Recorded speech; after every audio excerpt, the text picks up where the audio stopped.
Welcome to the Top 200 podcast with your host, Herschel Foran.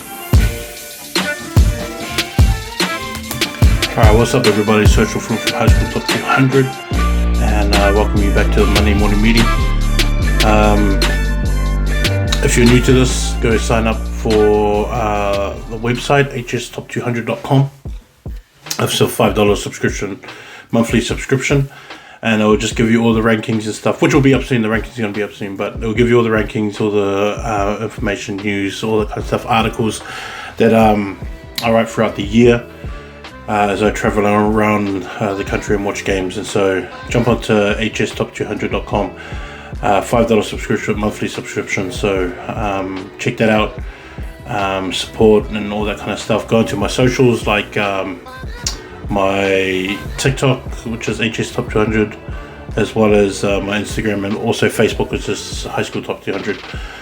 Jump on all of those, like them, comment, subscribe, share, all that kind of stuff, and yeah, let's get this thing going. If you notice that when I go to games, most of replays and stuff like that, or all the snippets that I do of the games are all on my IG. So jump on my Instagram and have a look at all of those, and then most of the time I try and cut up some highlights and stuff of everything and then put up my TikTok as well.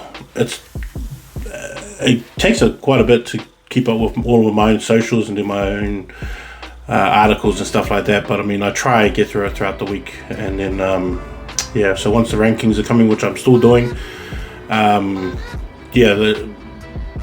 when the season starts it just becomes all just a flow and a rhythm of how I get it all done. But yeah, putting it together is always fun too. Always cool watching all the new talent, all the new year 11s. So far I've got 90 year 11 names, so that are all playing first 15 rugby this year, or they are in the squad for first 15. So if you are year 11, just send your name through if you want to be looked at and recognized and all that kind of stuff. And I'll try and get some footage of you. I've already seen a bunch of footage from all over the country already, and people are already sending it to me, whether it's like VO or like YouTube, which I watch a lot of games on YouTube. It's probably the best way for teams to even present their games and review their games. YouTube's probably the best, because you can keep it private as well. Like the ones that I've been given by other schools, it's all private stuff and stuff that I don't share with other people as well. Like I just keep it to myself. Most of the stuff, information that I get, people that I talk to, where I give all my information, all of it's just private. I just keep it to myself. I never share that kind of stuff, just so that I can keep sort of the integrity of the relationship with the people that I talk to a lot. Even people within sort of the rugby unions and that, I never sort of mention names of people that I talk to and get information from or help out. Like helping out is the other one. Like there's a lot of people in rugby union that that work for New Zealand Rugby that I help out a lot, and then I just sort of just keep it to myself, just so that kids still get the help, the person doesn't get in trouble, and the building of first 15 rugby in New Zealand just carries on, kind of thing. And so if you want me to watch your games, if you want to send me your games on VO or YouTube is probably the best. Huddle's really good as well, where I've got people in Huddle that send me the games and they add me to their Huddle and I review their games on there too. So any of those kind of ways, just let me know. If you're year 11 and year 12, it's your first time in the first 15, and you want to be looked at, and yeah, I'll just let me know, send me some stuff. And yeah, I was at Hotop yesterday in Cambridge, watching the mini tournament they had. I think St. Peter's won it, but I got to see Mahotani Bay, which was really cool. Morrinsville, which I didn't really realise was Morrinsville by their uniform. I've never really seen Morrinsville like that before, or I don't think I have. But yeah, seen Cambridge as well. Rotorua second 15, which is, they are in pretty good hands with the talent that I saw in Rotorua boys second 15. A few boys from the under 15s that I saw in that team as well, but man, they got some real good talent coming through. So yeah, it was cool to watch them St. Peter's School, obviously really good. Putty's not back. Izzy got injured, and I hope he's alright. Finn was still there. All those other guys that I've seen, like, just carrying on. They just carry on. They just got so much talent in that group. Probably one of the teams to watch out for in the CNI, I think. St. Peter's, and there's a bunch of teams in the CNI that I think are going to be really strong contenders, ranked nationally top 25. Obviously Fielding, who got a win on Saturday against New Plymouth Boys, and I think that's the New Plymouth Boys squad that's going to Samoa for their tour. It's not a full one, so I don't think it's a full squad yet. Maybe after the Samoan trip that they probably finalize it. But Fielding obviously are looking solid as, and so they'll be like another one in the this year's top ranked teams, coming through. And the CNI competition is going to be really strong again.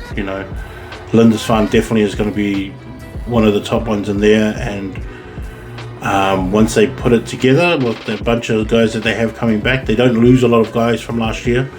But once they put it all together, they're going to be a scary team sort of to go against.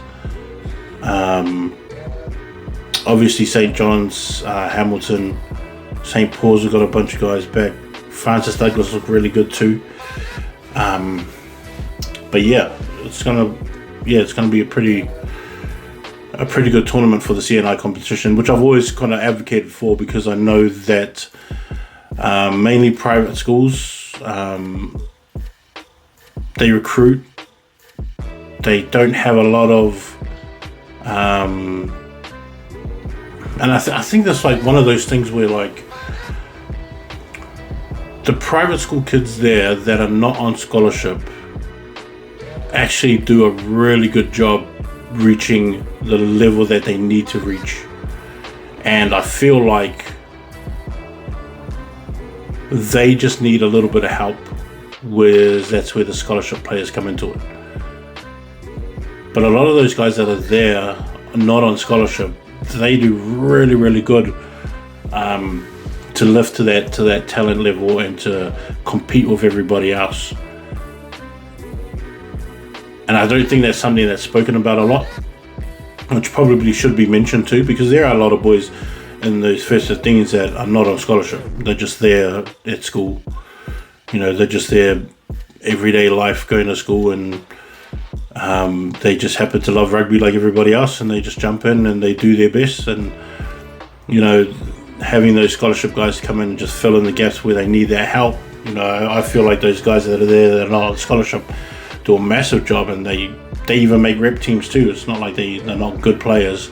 They're usually like the good players in their school, and they just need some help, and that's where I think scholarship players come into it too. But the CNI have a lot of that, as well as that it's just hard for them to compete with the bigger boys schools that are in the area without having those recruits come in and fill in those gaps for those guys. So it's a two-way thing where boys get to go to a better educational, I guess, school that is well funded, and they get to play rugby, and also the school gets a really good player. And like, I gotta be honest, like, sometimes scholarship players don't always work out right. They don't always, it's not always worth it sometimes.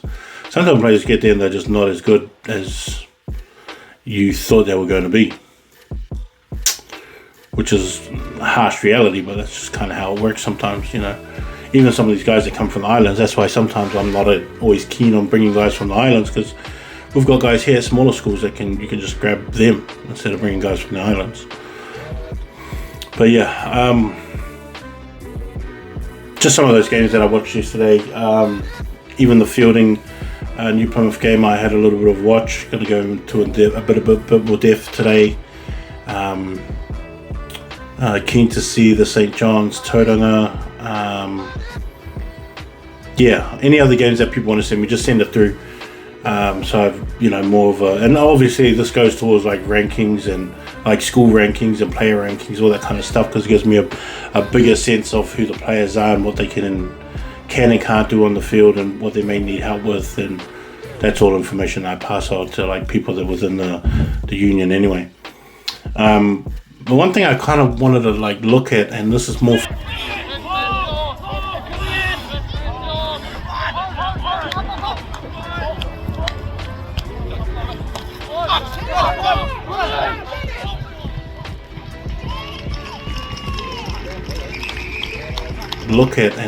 for the coaches, because this is not really like a rugby on the field kind of problem. It's more of like a management problem and a financial problem. But you know, one of the schools that are a top rank school always have like strong talent, and this year they would have been massive too, but the travel for this team just was too much. And when you have to travel that far, like when you're part of the Super 8, when you're part of the CNI, when you're part of the Miles Toyota Cup or whatever it's called, you know, today, and even the one down in Otago, when you guys have to travel to like Wanaka and like Queenstown and stuff like that, or Invercargill. What is the biggest, like, I've been given figures of like somewhere of like 20,000 for a trip, an overnight trip. That's the figures that I was kind of given. There wasn't no breakdown, but I just took it as word. I thought, okay, if that's what it is. I know that Howick College for the girls team needed help last year to get to nationals, or else they wouldn't have been able to go, and that's understandable because like it's a public school. Like, people don't know what Howick is. Howick's a pretty wealthy area, but the school is a public school, and if they didn't get help from, you know, rugby union, I guess they wouldn't have been able to get there. And that's kind of what I was told. How they got there is that they had to get help from the union. Now, this team that's sort of pulled out and gone to the second division because they just can't pay that. You know, it's hard for them to be able to pay for these long trips that they go on. It's like, I've always wondered, is like, how do coaches do it? You know, planning their year, and then what is given as funding, and how much does the school put in? How much does the rugby union province within the area that you're in, if they put anything in, and how much of it comes from maybe an alumni, if you've got an alumni there, you know. Like, I've always been on the side of it, of having an alumni, like an old boys alumni, just for rugby. Like, and I had this idea where every first 15 member that has been a member of that school's first 15, they just put in like $5 a month or something to fund the high school rugby programs, so that they can go on these trips and they can buy good gear, they can, you know, do all these kind of things as well. And I don't know what the rule is on that, of having those kind of things, but there are schools that do struggle, and they do not know where to get their funding from, and like the sponsorship that they have has always been really good, and they kind of go back to the same guys. But when you come into these problems and these struggles, I was kind of looking to see where, you know, the funding does come from, and probably something I should have looked into in depth over like the last 10-11 years that I've been doing this. But I've just always been focused on the rugby talent on the field, rather than, you know, the behind the scenes management side of it. But I always thought, like, you know, I always thought that making an alumni old boys first 15 group that is, you know, where they can control and offer some assistance to all these guys, because, like, you know how hard it is sometimes to get funding from community, I guess, businesses and that is, it's always hard to get, new pads and new tackling gear and all that kind of stuff. Like, I always look at De La Salle College and I always feel sorry for such a top talented school like that, and the stuff that they've got. I was just like, man, think about how many boys have been through this first 15, and if every first 15 member that used to be there can just put in $5 a month, or just like $50 a year or something like that, just to help get them all new gear and get them, traveling and stuff like that, and don't have to rely so much on trying to find funding if, something happens or something comes up. It's just to sort of like give back. But I always wonder, it's like, man, how hard is it every single year? What things do they have to sort of cut short or to sort of sacrifice in order to make some of these trips? And I'm always like happy with I'm always like on the side of like billeting out and having kids billeted out to like guys that they're playing against and stuff like that, and just like being able to make those connections. And like, there's people around that have billeted out guys who have gone on to become famous All Blacks and stuff like that, and they've always kind of got that story with them and how cool it was, or guys that have gone on to be NRL players and international players overseas and all that kind of stuff. And so billeting is always like a cool experience. But like in terms of the travel, like having this team not being able to play in the first grade where they belong with the stacked team that they have this year, how hard is it to come to that decision, and what needs to go into it, or what would you like to see changed about how, I guess, funding can be given or you can support or things like that? Because there's always like this disconnect sometimes when you have like sort of like an normal jobs where you have management trying to implement some kind of new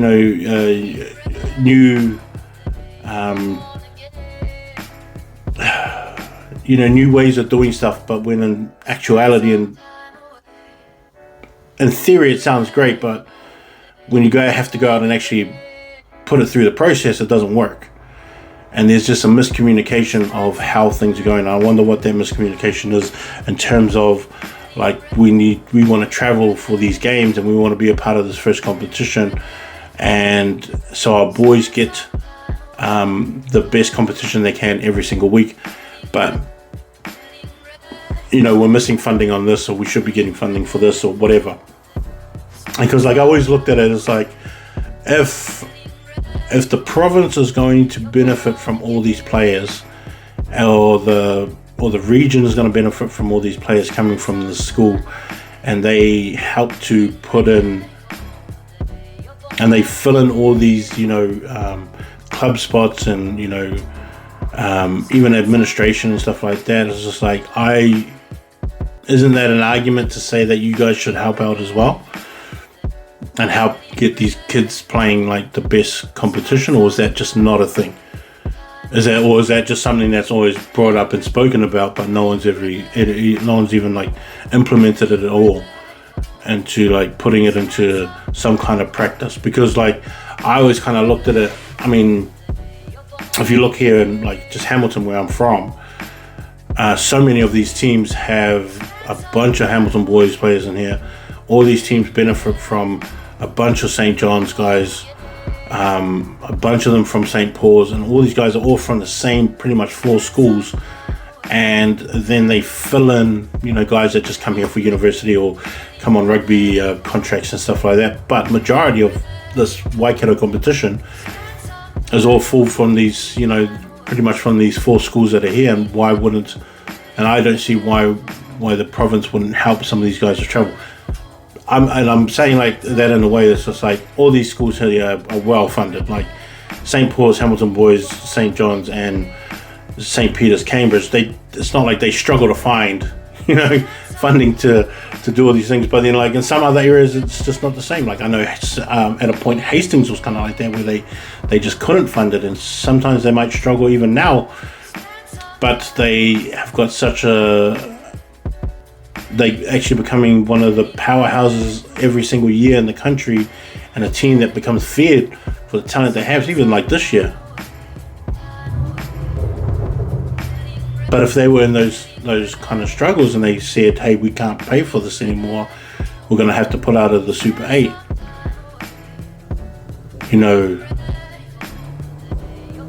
would they let that happen? Will they let a program like that fall? Because of finances and but still being able to still expect them to push out this talent when, they can't even actually be tested and be, put up against the best in the Super 8, which is like one of those things that you kind of want to do. I always, so like the questions are like, what do you look for in these kind of things? As a management and, the rugby directors, sports directors, is like, what do you look for? How much is this really? And what are the problems that you continuously come to every single year when it's about that time to start rugby season? Obviously, I'm guessing that you guys start this in like August, September this year for next year, all that kind of stuff. But give us some kind of insight on that, if you're comfortable. Just send it to me privately so even I can learn from it too, because I don't fully know what goes all into this kind of stuff. I'm just here for the talent on the field. But after hearing about that school the other Saturday, I was kind of gutted. I was kind of like, man, that kind of sucks. One of their best players, and who I thought was going to be a massive player this year, has actually taken a scholarship elsewhere in Australia to go to, and so, in my eyes, you kind of just lose some talent too, but I just thought it was kind of crappy. I always thought I looked at this.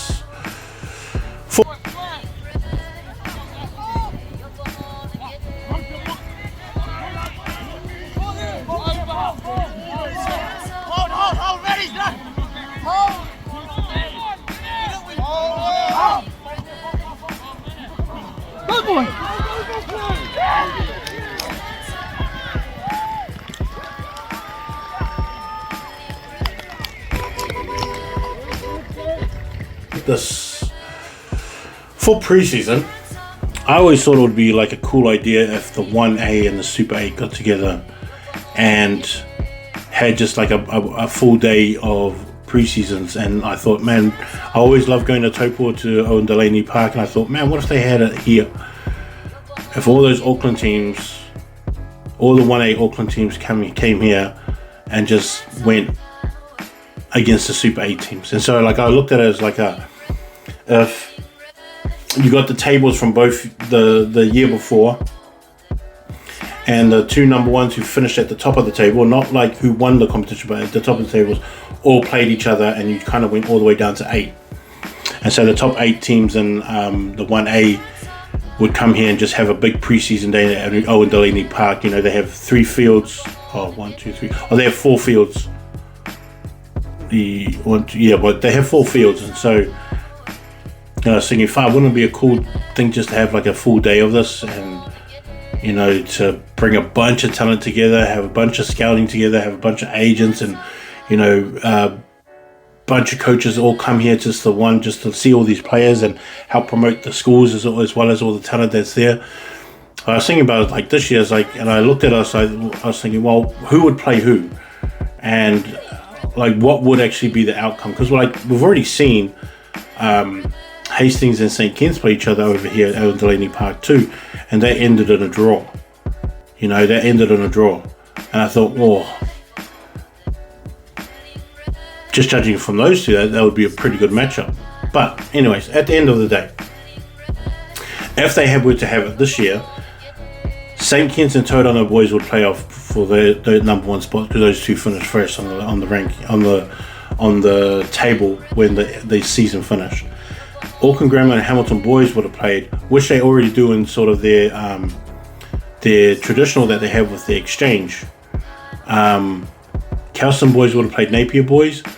Sacred Heart would have played Hastings boys. St. Peter's would have played Palmy. Kings would have played New Plymouth boys. Liston would have played Rotorua boys. And then Gisborne boys and Mags would have played, because they both finished in the 8th spot. I mean, like, we've already seen Rotorua boys and Sacred Heart and how good Rotorua boys was. You know, and so if you've got Sacred Heart playing Hastings boys, you know, what would that look like? You know, how would that play out? I mean, we still got Rotorua boys and Auckland Grammar coming up, which is like always their one that they do. Rotorua and St. Peter's always play in pre-season. New Plymouth and Auckland Grammar always have their tradition. Sacred Heart and Gisborne have a tradition, as well as St. Peter's and Gisborne boys. Megs and Hamilton boys used to have one. I mean, we already seen Hamilton boys and Lindisfarne College play, and they had bigger squads there too, not like so many, but I mean, like, even Kelston boys. Kelston has Hastings and Tauranga as one of their exchanges too, which is like a cool exchange to have. But I was thinking, I was like, man, like, what if they had these exchanges? Like, what if they had this annual thing every single year and just had this big trade-off of just one day sort of meeting at like a middle point, and then, you know, because like even King's College and Palmy have been playing for years. They've been playing that for years. And like, maybe if it just lines up, that you can get rid of it then, you know, you can play it off then. But I always thought that would be a pretty cool concept. Like, even this year, it's like, who would win out of Tauranga and St. Kitts? St. Kitts was tough. Seeing that game was tough. Them and Hastings, just, you know, that was a big time game. Even Hamilton boys, like, I mean, they've got 2 guys coming back, New Zealand secondary school players. Obviously, St. Kitts got their secondary school player. You know, Auckland Grammar's got theirs. And just seeing all these top players all coming together, guys that were involved in the Hurricanes under 18s, as well as the Chiefs under 18s and Blues under 18s, all coming back again, making sure that, you know, just seeing all this talent all in one area. I've always kind of liked that concept. That's why I like the CNI when they play at the end of the year. But if this one here, of like the two best competitions in the country that we have, they usually fight for who's the best competition, and then a bunch of national championships that come out of these 2 competitions. I always thought it's like, that'll be a pretty mean concept to have with these 2 teams. I mean, like, all of these guys have really big rugby programs. They all have like this big, massive rugby prestige about them, and the 1A, and like, we can be real honest about this too, is that they usually finish off the same. You're always going to have the same sort of 8 teams in there. Like De La Salle in and out sometimes, maybe Liston in and out, Mags in and out sometimes. But like, those other guys are pretty much staples within that top, and everyone's kind of fighting for that top, right? So I was thinking, so what if you just had that there and made that an annual thing, made that sort of like an exchange thing? You know, which competition can win the most of those matchups? You know, or does it come out as a tie? Because, like, believe it or not, there's a lot of people that hit me up all the time saying that their competition is better than that one, and it's usually just those two. Like, I never heard it, like a bunch of Miles Toyota Cup guys from Christchurch go, "No, we can beat all those teams." Like, I've never heard that. Like, guys from Christchurch and Nelson or St. Bede's, they'll go, "No, we can beat them." But none of them will ever say, "Oh, we can beat all of those teams if we got our top 8 against their top 8."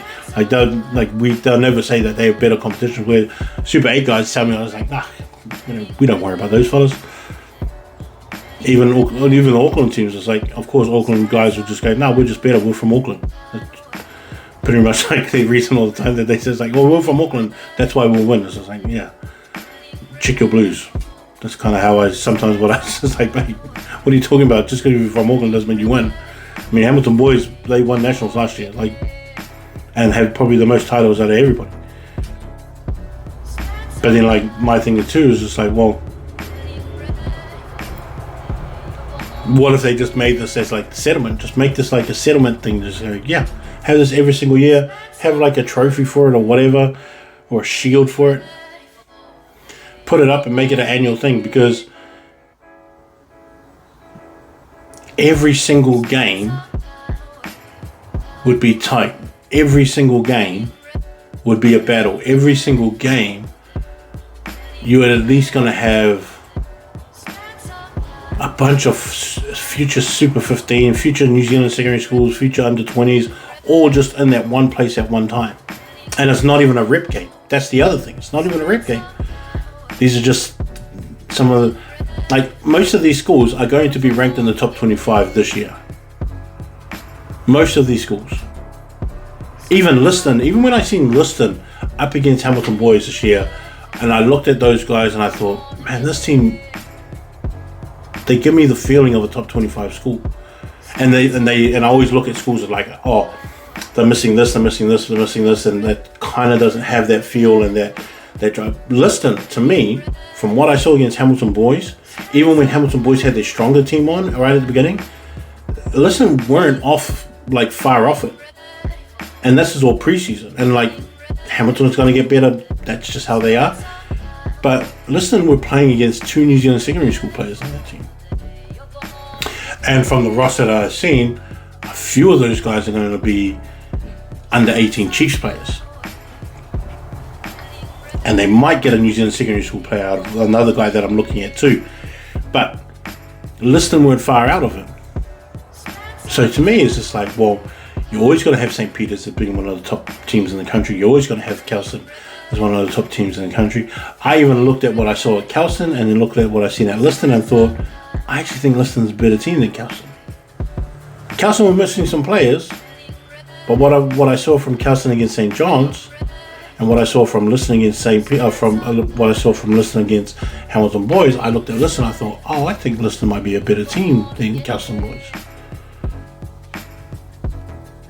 And they're all just down the road. But those are the kind of things that you have, is that like you have so much talent all in one area, and like from these, 8 games, you're pretty much watching a big massive rep trial for under 18 New Zealanders or New Zealand secondary schools. Like, you could pick from these 16 teams and make a New Zealand secondary school team just from these 16 teams. Like, you could pick the best from these 16 teams and play and pick like another from everybody else, another rep team from everybody else. And this team, these 16 teams, will have a better team than whoever else. I will stand on that 100%. You have too much talent from Kelston, Hamilton boys, Auckland Grammar, Hastings boys. Like these 16 teams, if you put a rep team together from these guys and to play the rest of the country of like whoever they want to pick, I would actually go with this team more than the rest of the country. So if you were to have these 16 teams come together, one play one, two play two, three play three, all the way down, the scouting report, the value that you get out of it from everyone that turns up, it will give a lot of these guys the extra boost in their sort of rugby profile, if you want to say, or their chances. Like, I'll just bring every rep coach and scout that's out there and go, you might as well just go to this one day and start from here and go, these are the guys that I like, and just follow a bunch of these guys through, and then all the rest will come out of somewhere. But as a tool of just like scouting, if if you just had this one day with these two competitions and have these 16 teams turn up and then play each other every single year, and obviously the matchups are going to be different because not everyone finishes in the same 8 every single year. I mean, the value in it, just from a rugby side of it, scouting side of it, coaching side of it, even having the Blues, Hurricanes and Chiefs have their main, development guys come and go and even make pitches to the kids. Pitch your franchise to the boys. You chase them. Give them that confidence that you're going to be following them throughout their first 15 year. All that kind of stuff. Something that I would like to see. And I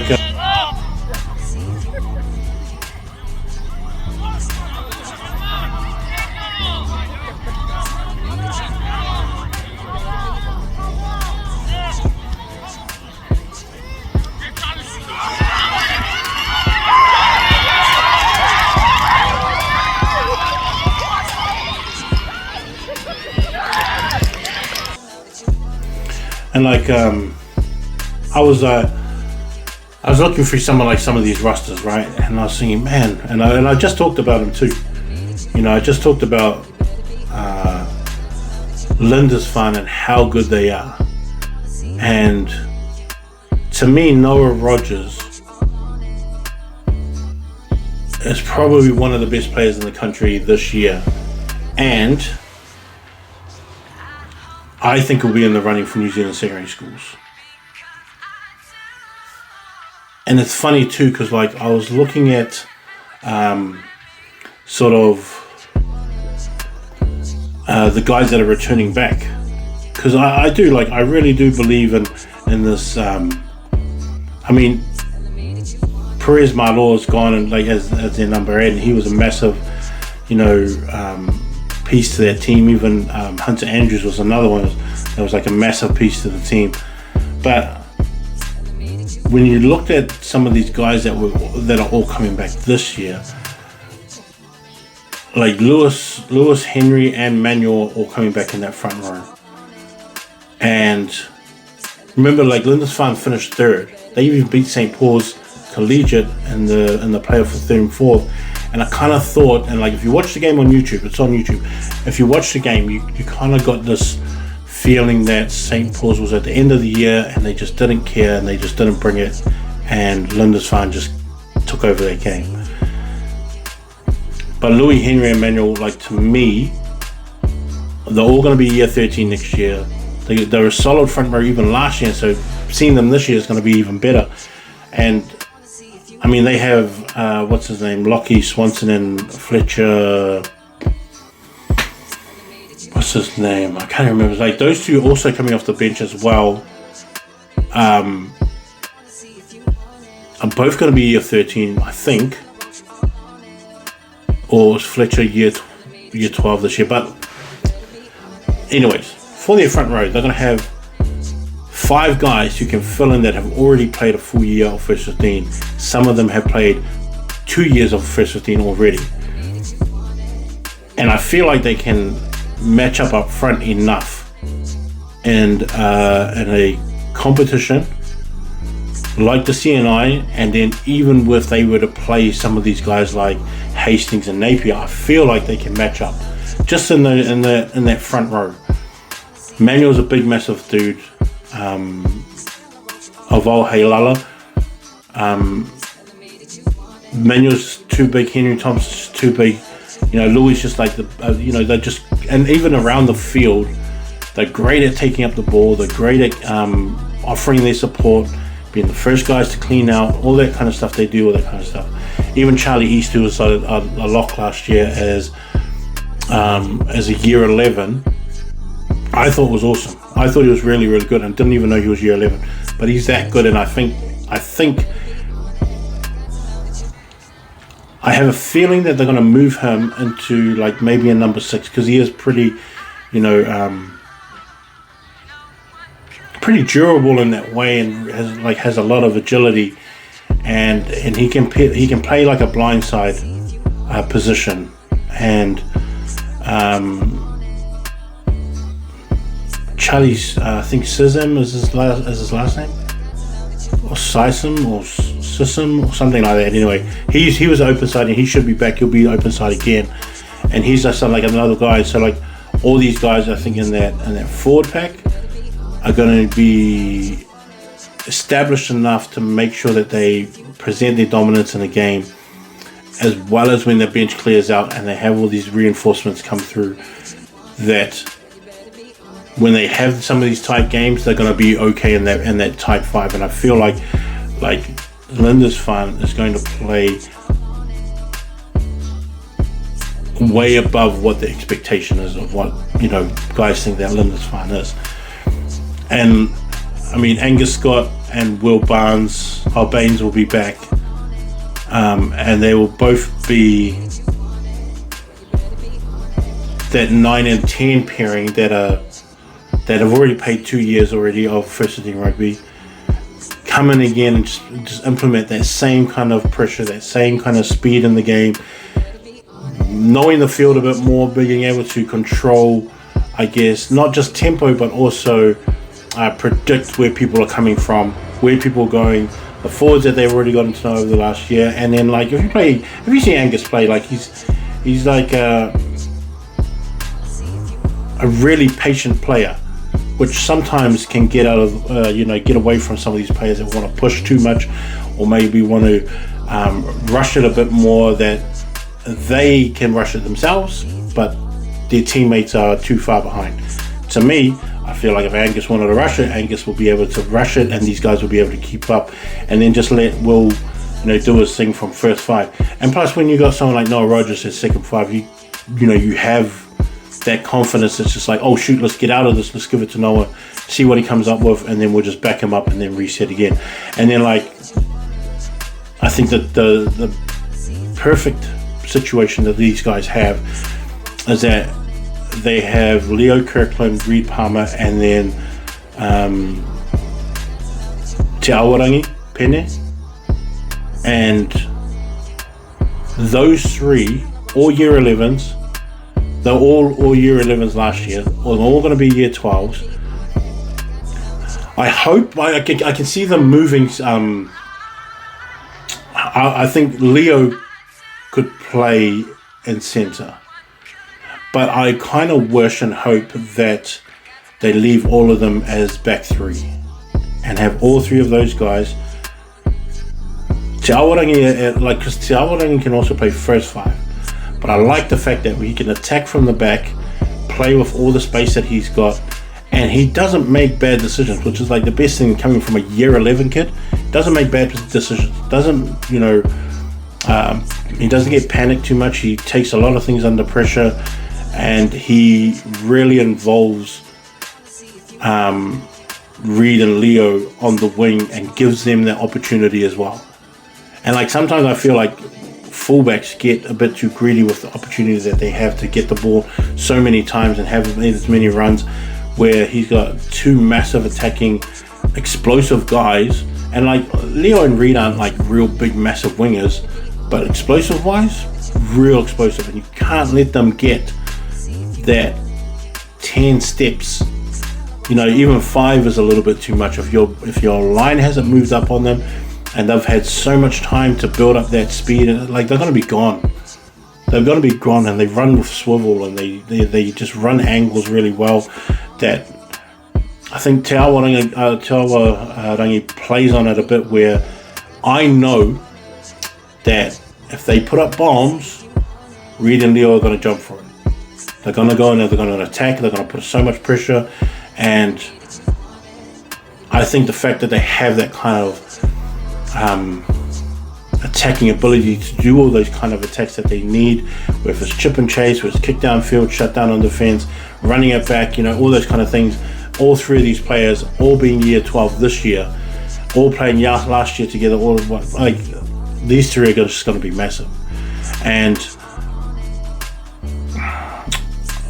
I would make a push for all three of these guys to at least be brought into camp for Hurricanes, because all three of them are massive, and their backline as a whole is probably one of the better ones in New Zealand as a whole. Is to have, and like Hunter even could have come back this year too. He's like young enough to come back. He still would have been under 18. And so maybe we'll see him in New Zealand Barbarians or something like that, because Hunter was also a mean player too. So there's a reason why Lindisfarne was, taking it to every single school. Was just he just wouldn't back down. But yeah, there's just so many other guys, Danilo Brandon was another one, Sam Britton was another one, all these guys that are all year 11 and year 12 from this team. There's some other guys that I'm forgetting too, but all these guys, if they all come back and they all have that belief and belief in their side and what they can do, I have a feeling that these guys are going to sort of upset a bunch of teams this year. And it wouldn't surprise me if they do make the finals this year with Fielding. That's not even a surprise. Fielding are one of the best teams in the country this year, but Lindisfarne have a team that could probably upset them too.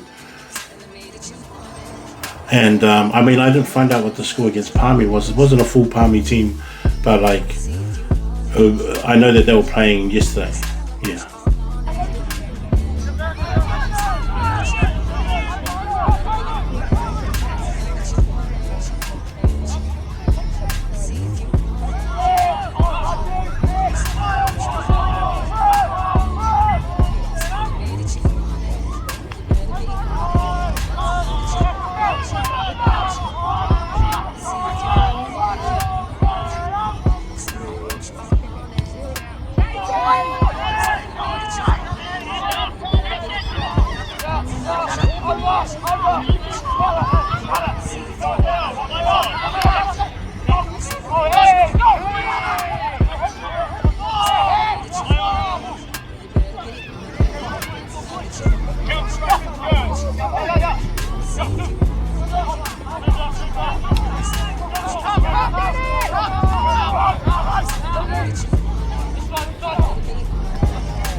Because another one of these teams is Marlborough Boys. Marlborough Boys is another one of these teams where they have so much talent, they have so much guys coming back, they have key guys in key positions to be able to lead this team, but then it's just the belief side of it sometimes isn't always there for a team like Marlborough, who I think are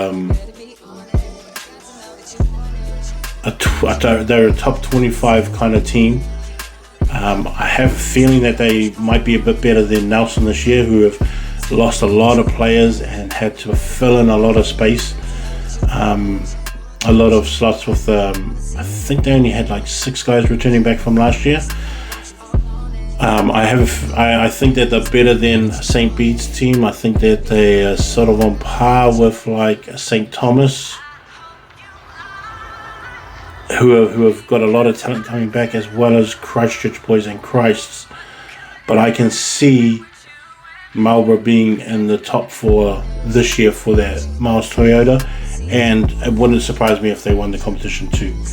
It wouldn't surprise me. They have Jake Gain and Ben Gibbons coming back. Both Nicklin brothers, Mason and Rico, both of those guys coming back. All returning players. Even Jordan Gardner, who's another one, who I think can be one of the better props in the South Island this year, who can be one of the better props around the country in terms of being able to, I guess, untap his best of what he has. Because I think that sometimes, when you have a guy like Jake Gain, who's going to be one of the better hookers in the country. I think he's going to be a top 5 hooker in the country. And you know that you've got a guy like that on your team. Sometimes I think some guys feel it's easier just to let them take care of it, and they've got it. And this is where, to me, Jordan Gardner probably has to step up a lot. And then him and especially Mason Nicklin, they both have to step up and go, yeah, we're right there with you, Jake, and be like that. Like, especially Mason, who made the Crusaders under 18s as well. It's just like, well, bro, you've already been looked at. They already know what you can do. You just have to prove to them again that, oh yeah, I can make this again, and then I have to make a push for that New Zealand secondary schools as well. I mean, Rico Nicklin's the same. It's like blindside, like this loose forward trio for Marlborough boys is so strong with Ben Gibbons at the back at number 8 again, and then you have Rico at blindside, or that maybe they have to move him.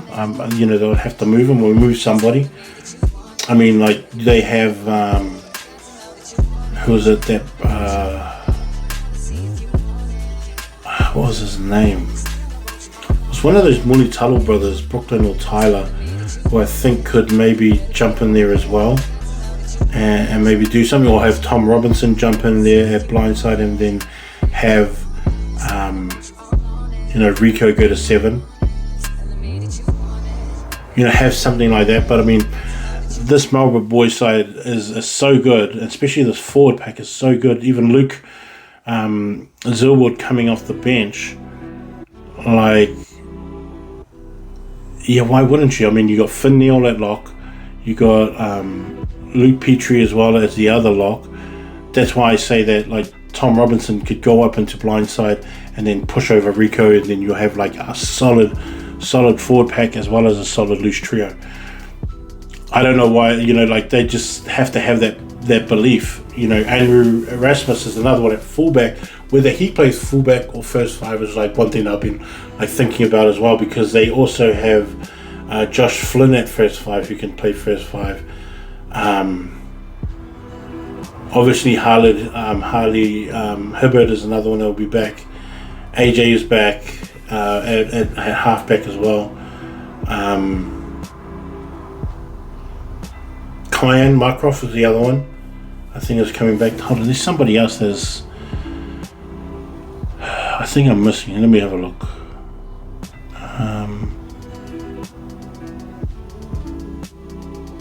Oh yeah, there was a couple of guys that I thought would have been there, but they're not in the first 15 squad, and maybe I have to have a look. But I mean, if I was Marlborough boys, I'll be so confident this year, and the team, and my goal for the year will be to win the competition, the Miles Toyota Cup competition, and then win the South Island and try and make that top 4. And there's no reason in this squad why they shouldn't have this belief that they can do it. I think that they should be that confident. I think they should be building up themselves and being that ready for what's going to come, because I actually think that they have a team to do it. And Andrew Erasmus is probably going to be their main back this year, and wherever he goes, he's going to have to make that, I guess, put his mark on the game every single game, and he has to. Him and Ben Gibbons and Jake are probably going to have to be the guys, as well as like Mason and Rico, that you guys just can't have a bad game. And you're that old, you're that experienced, you've had that many caps, you are rated in your region as some of the best players in your region. So you guys have to think about that too and go, we have to have that confidence the same way, and then come through every single game and go, we can't have a bad game. Our team depends on it, and that's the pressure that we like to have. And we're going to play with that same pressure and deliver every single game. And I think that they were like one of those teams, like I think they have to be one of those teams. And these are some of those teams that are like I've looked at their loose trio, and Westlake boys, who I think have the best loose trio in the country, with Alo Leith, Travis Finlay, and Solomon Tuitupo. I think that they can be up there and match those three. I don't think they're better than those three, but I think they can match those three. Because I think Westlake Loose Trio is the best in the country, and I think Marlborough could be second, third, or fourth. And those three are like together, second, third, and fourth. Like, I think that they're up there. So, to me, I have this feeling that Marlborough has to pick up that confidence. And I know Marlborough is one of those schools that like, oh, we just do the best that we can, and we have like, you know, this limit on this and this limit on that, and you know, we're a tight bunch, and we come out every day, we swing every day. It's like, hey, how about you just complete it and you just win? Don't swing, win. Have that attitude to win, because you have a team that can win. You have the players that can win. You have the players that are nationally ranked and nationally recognized and regionally recognized, and go, so yeah, win. And I think that they can get there. I think Marlborough is one of those teams that can get there. They can win the South Island and they can come to the top four. Now you're going to have your Christchurches that in your way. You're going to have that Nelson rivalry, where when you have a rival, sometimes like your team being better on paper doesn't even matter, because the time of, you know, the hype of the day always matters when it comes to those traditions. But they've got to go to Christ College and say we're better than you fellas. They've got to go to St. Thomas and say we can smash up with you every single day. We're going to win this battle. And go to flipping St. Bede's and Shirley and then go, hey, we're better than you fellas. They've got to have that attitude. They've got to get those wins that count. They've got to travel really well, which is the other thing. Lindisfarne is the same thing. I was talking about these same two teams. They've got to travel well. You know, go to the places where you know you're going to win those games. Then go to other places and other people's home ground and go, let's cause an upset. Even if you don't have a good record in those areas, just go there and say we're gonna cause an upset today. Herschel's gonna see an upset. Herschel's gonna move us up their rankings. Lindisfarne's the same. Like, win the way where you're supposed to do. We're going to win where we're not supposed to win. We're going to win those games where we're not supposed to win. We're going to go to someone's home ground, disrespect them by winning, and then we're going to leave and sing home on the bus. It's not going to be a long drive home of sadness and like, holy crap, what could we done? Like, have that confidence. Some small schools just don't have that confidence. Bring that confidence. Fielding is like learnt that confidence. They've learned how to be confident every single game. And like, to be honest, I don't think Fielding's scared of anybody. I don't think that they come into a game where they're scared of anyone.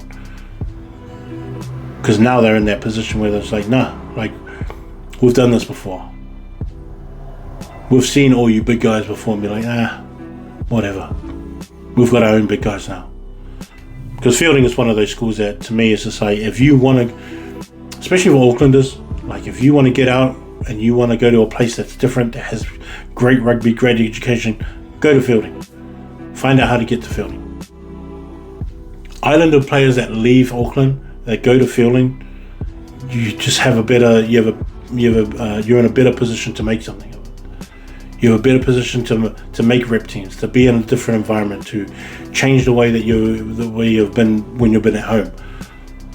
For some reason, Fielding just know how to deal with Islander players that come from the big city and then turn them into this product that they didn't think they're ever going to be.